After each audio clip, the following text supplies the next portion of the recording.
Bom dia a todos.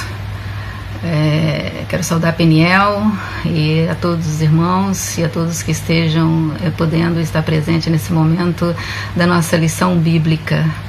Meu nome é Arilda Oliveira e tenho muito prazer de estar podendo estar encarregada dessa lição de hoje.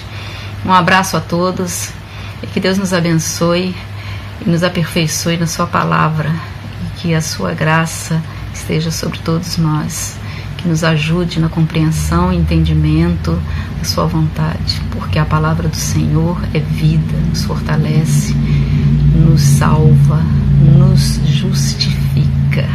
E este é o assunto da nossa lição hoje, a nossa revista Cristianismo, Doutrina e Fé, a teologia bíblica de Paulo.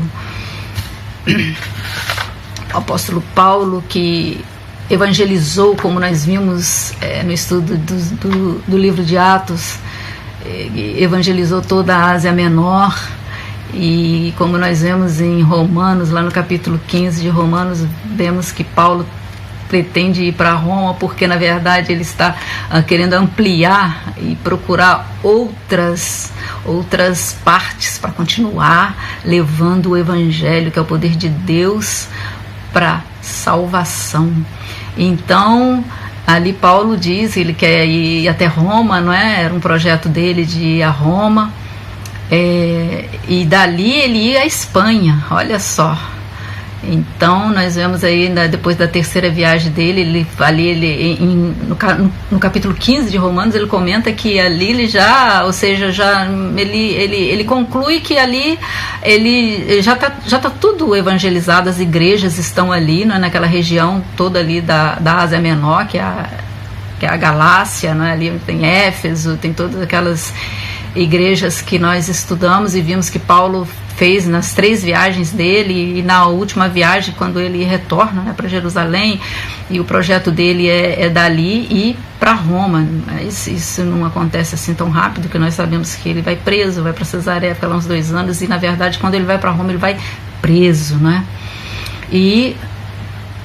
Mas tudo isso ele entende e é a obra de Deus sendo executada, né, através da vida dele, e de fato é.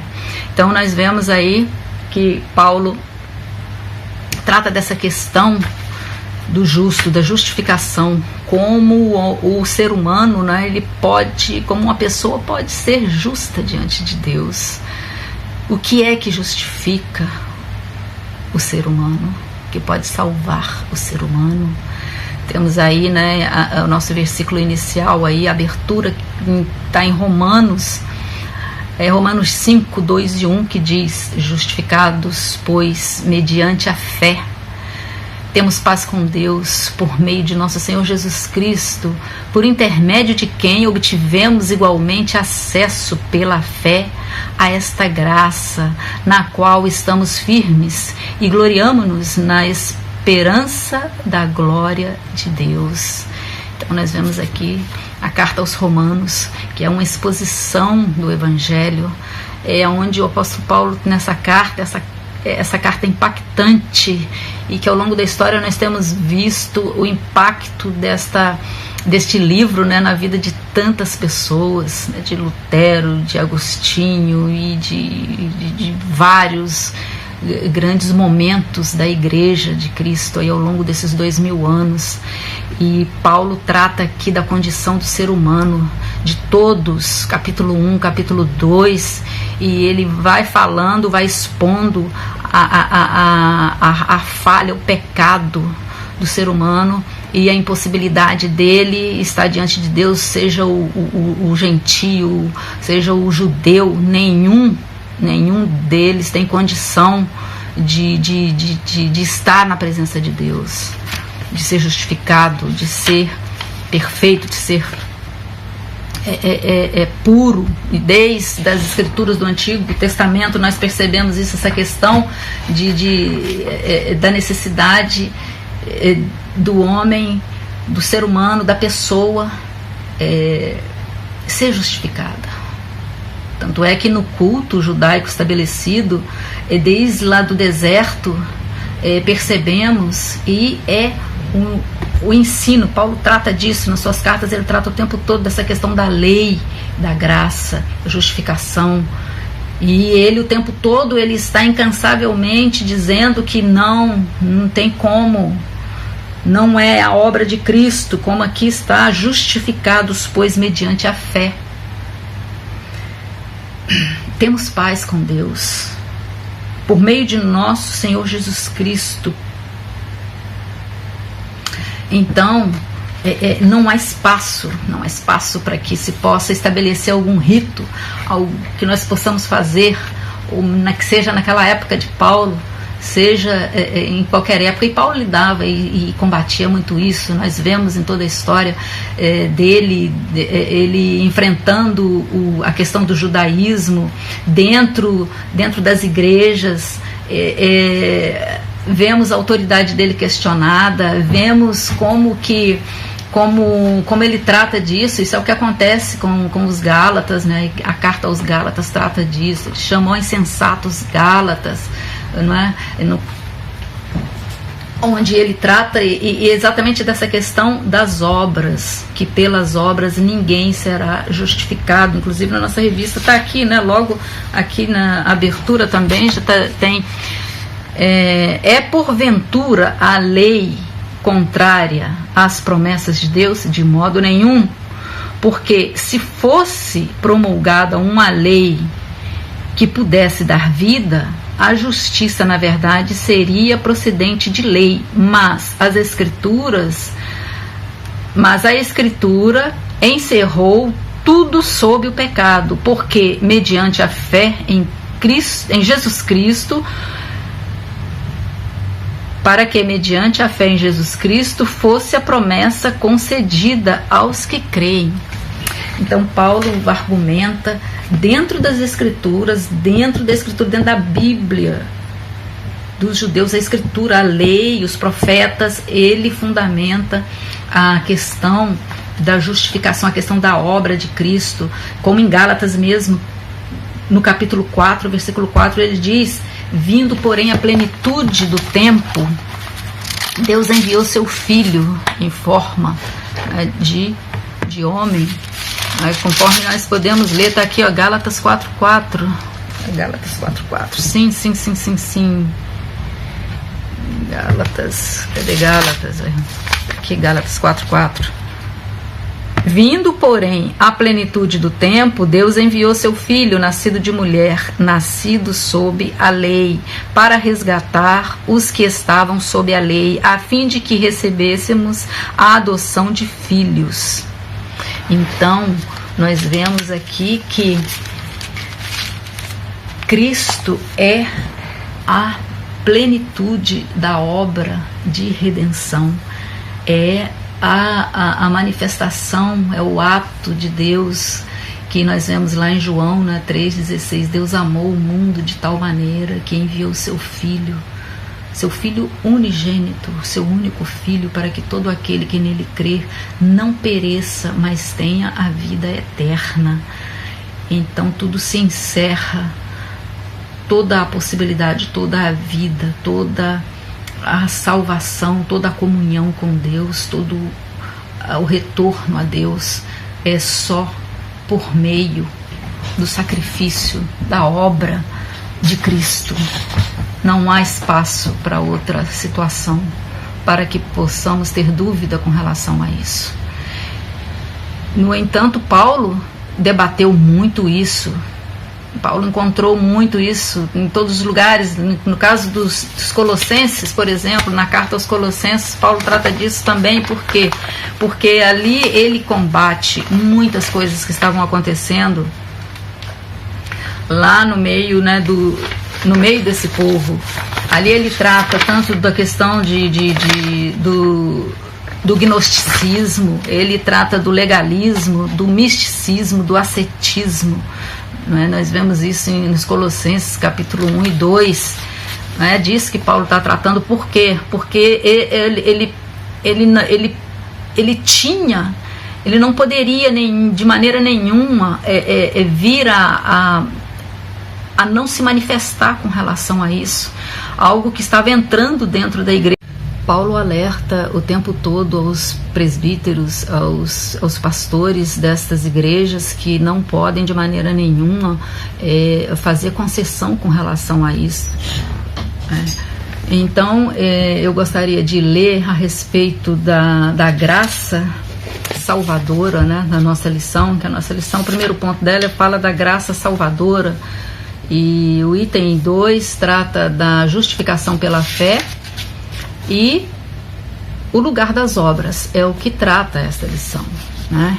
Então, Efésios 2 nos fala exatamente dessa questão da graça, né, de Deus, o dom de Deus gratuito, o favor de Deus, a bondade de Deus, o amor de Deus. Diz o seguinte: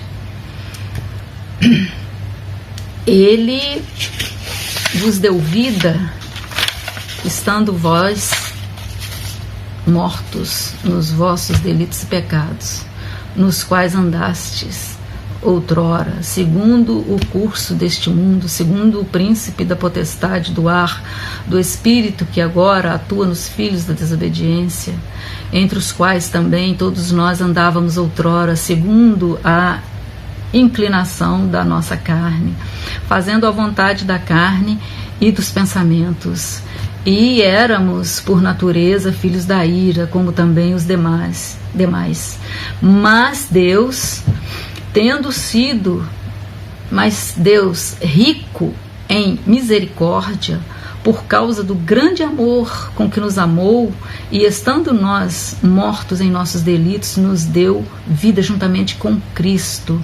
Pela graça sois salvo, e juntamente com Ele nos ressuscitou e nos fez assentar nos lugares celestiais em Cristo Jesus, para mostrar nos séculos vindouros a suprema riqueza da sua graça em bondade para conosco em Cristo Jesus. Porque pela graça sois salvo, mediante a fé, e isto não vem de vós, é dom de Deus, não de obras, para que ninguém se glorie.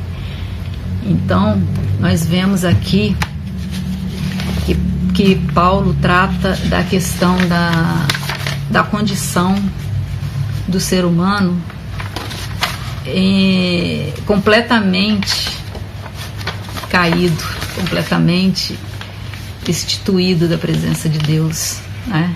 Então esse capítulo 2 aí, né, de Efésios diz, né, Paulo mostra a situação do ser humano quando Jesus veio a nós, e também fala da ação da graça de Deus sobre nós, que aí, né, os versículos 4 e 6, né, que diz a ação da graça de Deus sobre nós, mas Deus, sendo rico em misericórdia, por causa do grande amor com que nos amou, e estando nós mortos em nossos delitos, nos deu vida juntamente com Cristo. Pela graça sois salvos, juntamente com Ele, nos ressuscitou e nos fez assentar nos lugares celestiais em Cristo. Então, Deus nos tirou dessa condição de morte, dessa condição de pecadores, essa condição de estar completamente perdidos, mortos mesmo, mortos. Essa é a situação. E segue falando, né, que foi o próprio Deus que fez isso, não é? O próprio Deus. E não de obras, né? O versículo 9 aqui diz o seguinte, ó, não de obras para que ninguém se glorie. Então aqui nós vemos o significado do que é a graça de Deus, esse feito, essa intervenção de Deus para com o ser humano e expressão do seu grande amor.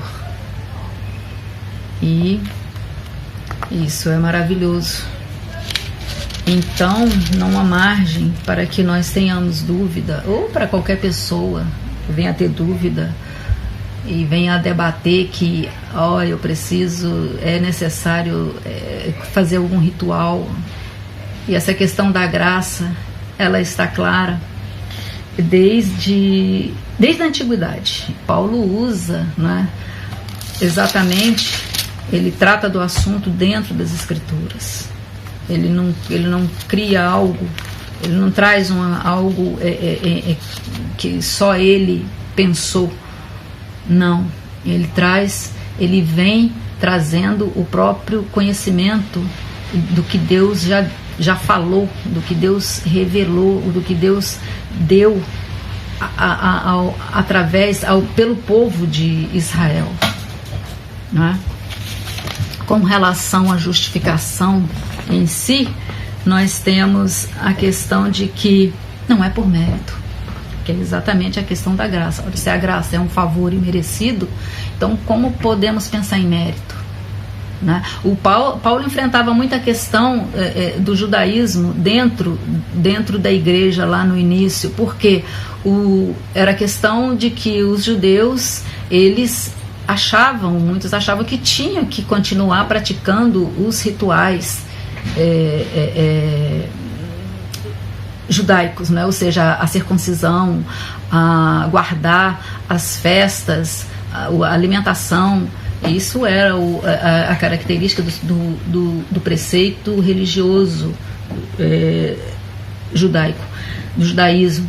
Então, e Paulo enfrentava isso. Paulo não deixava passar de maneira nenhuma. E graças a Deus por isso, porque tantas coisas tentaram penetrar a igreja, como na igreja lá dos Colossos, né?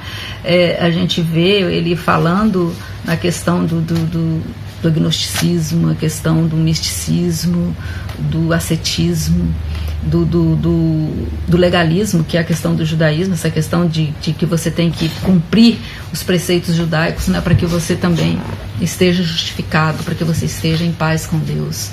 E anulando com isso ou acrescentando coisas à obra de Cristo, quando na verdade a obra de Cristo é a graça de Deus manifesta, é o dom de Deus concedido.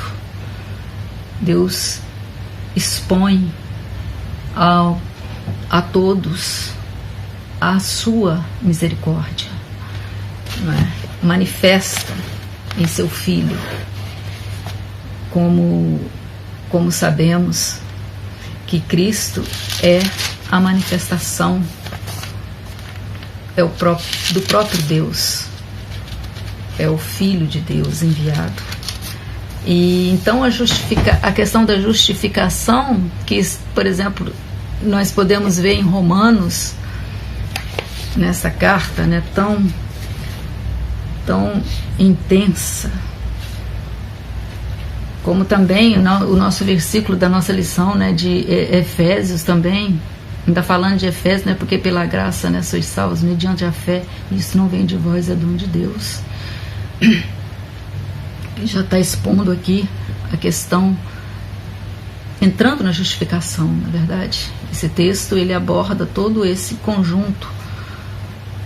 E a fé é apresentada como uma condição para que o pecador seja declarado justo diante de Deus.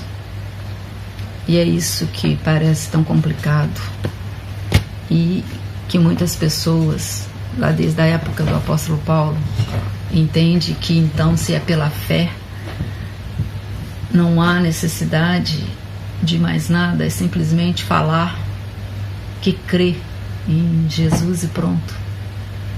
E não há responsabilidade, não há uma consequência. E Paulo fala também na própria carta aos Romanos, ele fala da vida cristã, ele fala da libertação do pecado, ele fala de como é essa vida, o que acontece com uma pessoa quando ela está diante dessa graça de Deus, presente de Deus, esse dom de Deus. Bom, então vemos que a salvação não depende de mérito humano.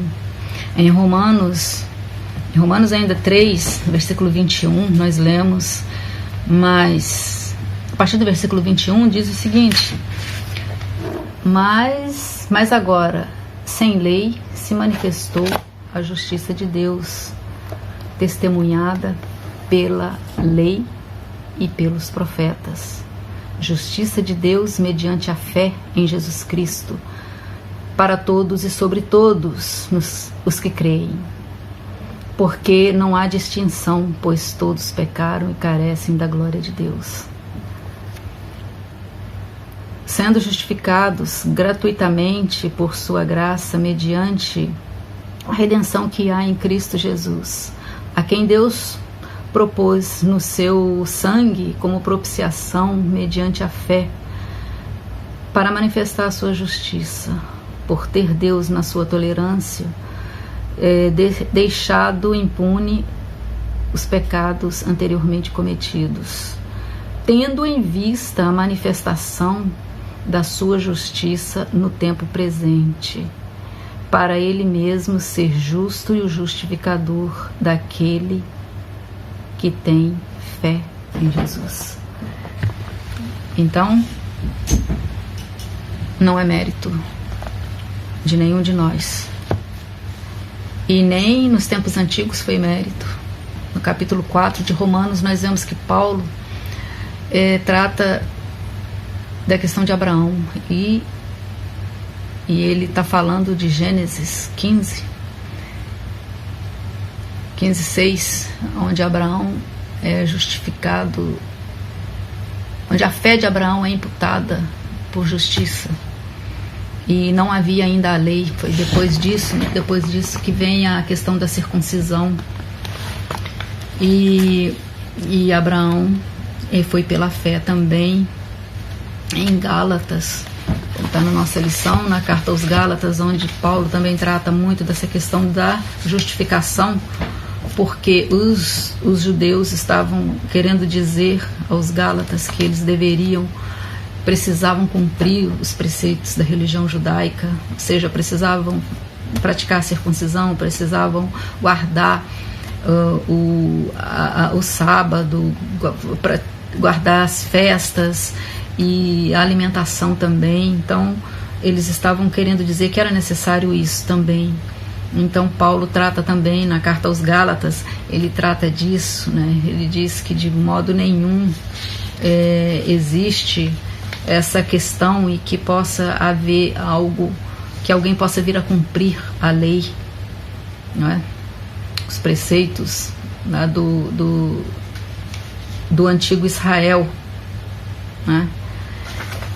E como está aqui, né, no próprio versículo que temos aí na lição, que é Gálatas 3, 6-9, que ele também fala de Abraão, né, assim como fala em Romanos 4.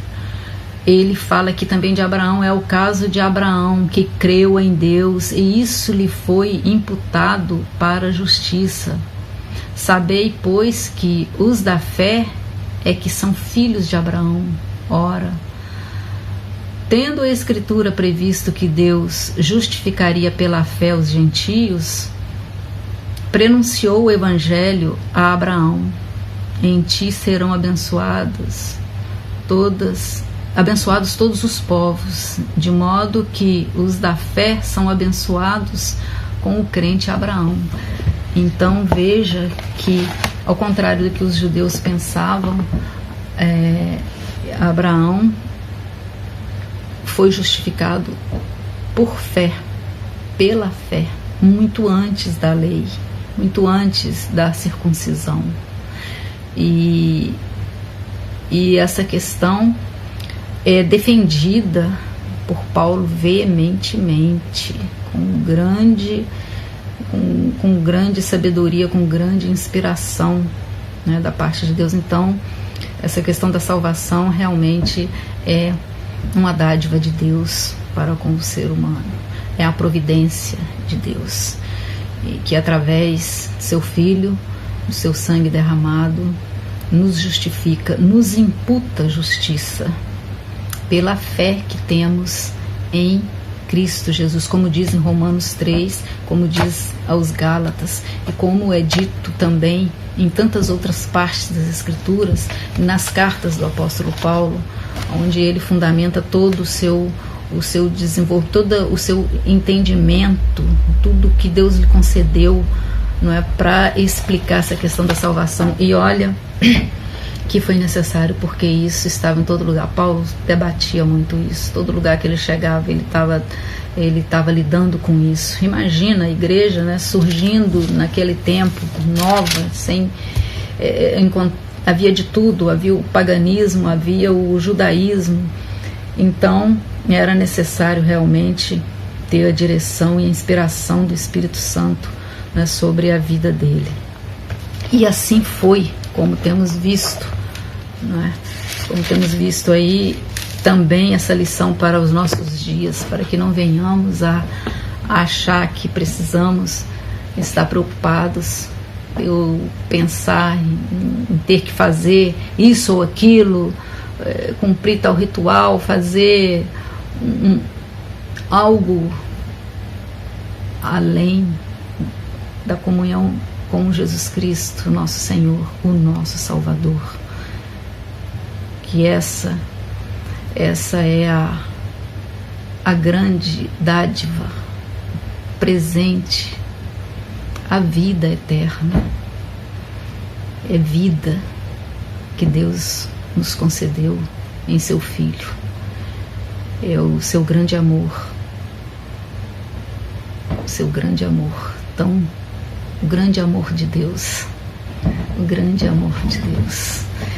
E as obras, né, irmãos? As obras é algo que, não desse ponto de vista de que nós devemos pensar nas obras para que elas tenham um mérito, que sejam um mérito diante de Deus. Não, mas elas são agradáveis. E o salvo manifesta as obras de Deus. E Paulo também trata disso, nós vemos na própria carta aos Gálatas, ele falando, né, do fruto do Espírito, das obras da carne. Então isso aí é para evidenciar as características dessa tão grande salvação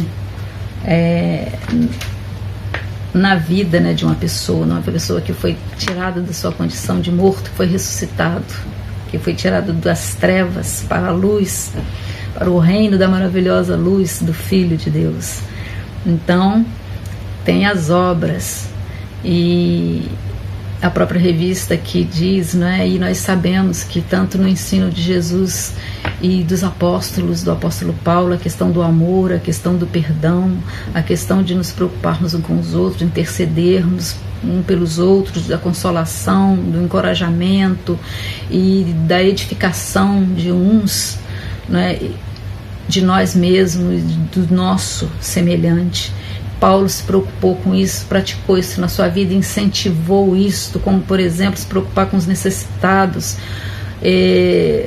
como tantas ofertas, né, ele levou para os necessitados em Jerusalém, como nós vemos em Atos, aí na terceira viagem de Paulo, ele está indo, finaliza a sua viagem ali pela região da Galácia, de Éfeso e de toda aquela área ali que ele evangelizou toda. Ele finaliza indo para Jerusalém, levando ofertas das igrejas aos necessitados de Jerusalém, e nos incentiva a estarmos de coração aberto uns para com os outros, né, e nos preocuparmos com o nosso próximo. Isso está no ensino de Paulo, no ensino do Senhor Jesus, nos ensino das Escrituras, dos profetas, da lei, enfim. Realmente é algo que faz parte da vida do salvo, daquele que tem a redenção, daquele que foi redimido para as boas obras. Então,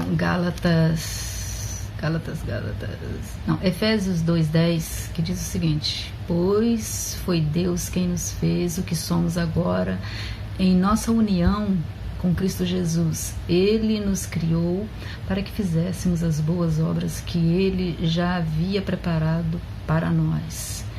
Também Gálatas 6:9 e 10, né, que diz, Não nos cansemos de fazer o bem, pois se não desanimarmos, chegará o tempo certo que faremos a colheita. Portanto, sempre que pudermos, devemos fazer o bem a todos, especialmente aos que fazem parte da nossa família na fé. Então, a questão das obras, né? Eu gostaria de destacar aqui um texto da própria lição que eu considerei muito bem resumido, assim, né? Que o autor aqui da lição diz o seguinte: para Paulo, as boas obras eram consequência natural da vocação dos discípulos de Jesus. Então, que coisa boa, não é? Então, é isso mesmo. É isso aí. Para Paulo, as boas obras eram consequência natural da vocação dos discípulos de Jesus. Então, é isso. E também temos aí Filipenses 3, 4 a 11, onde Paulo fala sobre ele mesmo, da questão, né, de como ele era um judeu aplicado, né, era um fariseu da tribo de Benjamim, filho de hebreus, e nada disso serviu de nada, significava mais nada, porque na verdade a doutrina da justificação ela mostra a questão de que o ser humano, quando ele pensa que pode cumprir a lei de Deus para justificar a si mesmo, ele está sendo arrogante e confiante na sua própria justiça, coisa que ele não tem. Então, por isso que o apóstolo Paulo também cita sua própria vida, né, como exemplo daquilo que poderia ser motivo de glória, de vangloriar-se, mas que nada disso tem valor diante do conhecimento de Cristo. E isso é maravilhoso. Que o Senhor nos abençoe e nos edifique e nos ajude dia a dia na compreensão da sua palavra, e que nos alegremos na presença do Senhor, na palavra do Senhor. Graças a Deus. A paz do Senhor a todos.